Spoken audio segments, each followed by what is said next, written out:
In this video, I want to take you through a new debit card that allows you to earn airline miles. This is the Southwest Airlines debit card. The advantage of a debit card is that it requires no credit check to sign up for, and there's no risk of you getting into debt using it. So this is a video where we are going to go through all of the features, and I'm going to give you my thoughts on if this is a really good alternative option to earning Southwest miles through their credit cards, and who exactly this debit card is best suited for. Hey credit warriors, welcome to the show. My name is Ben Hedges, aka the Credit Shifu, and on this channel I cover US credit cards, personal finance, and travel hacking. If you like the sound of that, please subscribe, but let's get into the video. So Southwest just came out with this debit card, which is issued by Sunrise Bank and runs on the Visa network. It gives you the chance to earn Southwest points on your spending, although with smaller multipliers and a smaller welcome bonus than you would see on a credit card. But yes, there is actually a welcome bonus. I bet you thought there wouldn't be. All right, let's now go through all the features,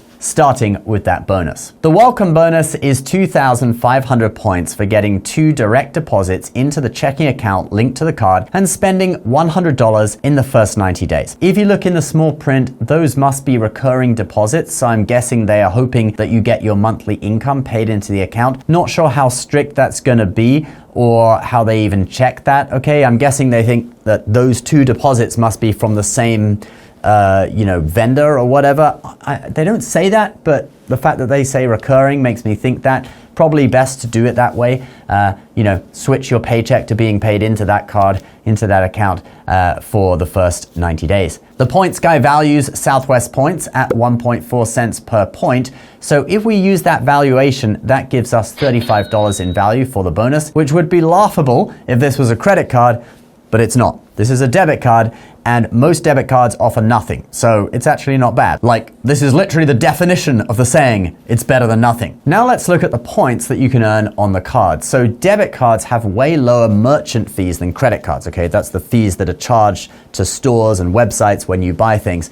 And thus, you can expect the points earning multipliers to be lower. Here's what the card offers. 1 point per dollar on Southwest Airlines purchases, dining, and subscriptions like cable, internet, phone, streaming, utilities, and insurance premiums. Then 1 point for every $2 spent on everything else. And that 1 point for every $2 spent sounds bad, but remember, this is a debit card. Anything better than 0 is pretty good. Let's now look at some of the other benefits of the card, because it isn't just about earning points on your spending. There are actually a few other perks too. There is an anniversary spend bonus of up to 7,500 points, depending on how much money you spent on the card in a year. There is a table of the amounts here, so if you spend over $5,000 on the card, you get 2,500 points. If you spend over $10,000 on the card, you get 5,000 points, and if you spend over $15,000 on the card, you get that full 7,500 points. You get that starting at the beginning of the second year of membership based on your previous 12 months spending. Then the next thing is we have a promotion code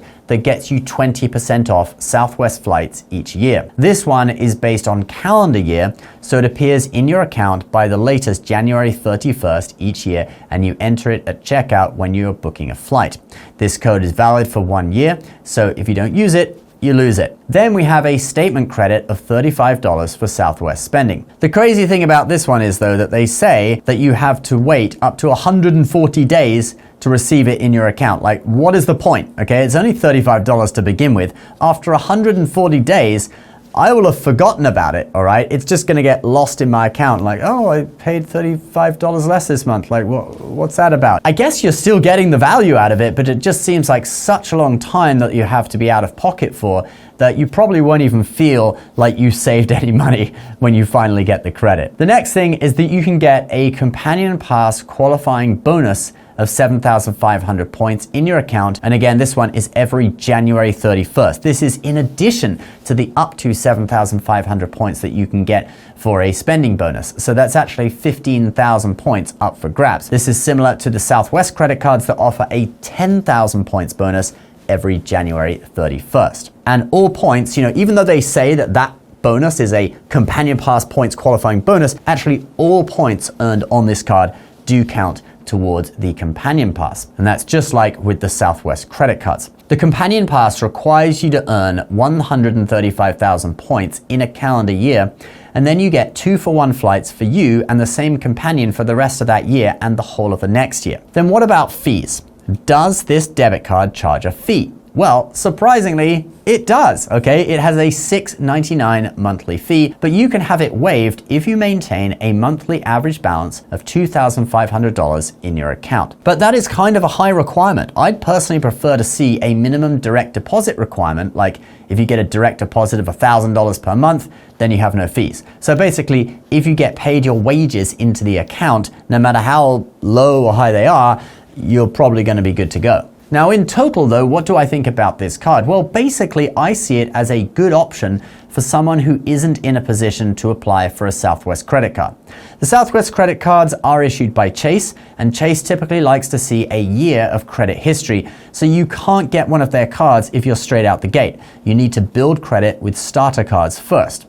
So maybe for a student or an 18-year-old in their first job, or someone who can't get credit cards anymore because of bankruptcy, it could make sense. Also, if you have a lot of spending in a category that would charge you a fee to use a credit card, but not a debit card, like maybe some utility companies, or you've got school fees that you're able to pay with a debit card, for example, it could be worth it to get this card just so that you can get extra points on spending that you are forced to put on a debit card instead of a credit card. But a lot of the benefits that you get on Southwest credit cards, like early boarding and things like that, will not be present on this debit card. Not to mention, the Southwest credit cards offer massive bonuses. Like right now, all of the personal Southwest cards are offering 85,000 points welcome bonuses. So it isn't really a substitute for the Southwest credit cards, but something that you could consider in some situations. All right, guys, that is the video for today. Please subscribe if you're new, and we'll see you in the next one. Bye-bye.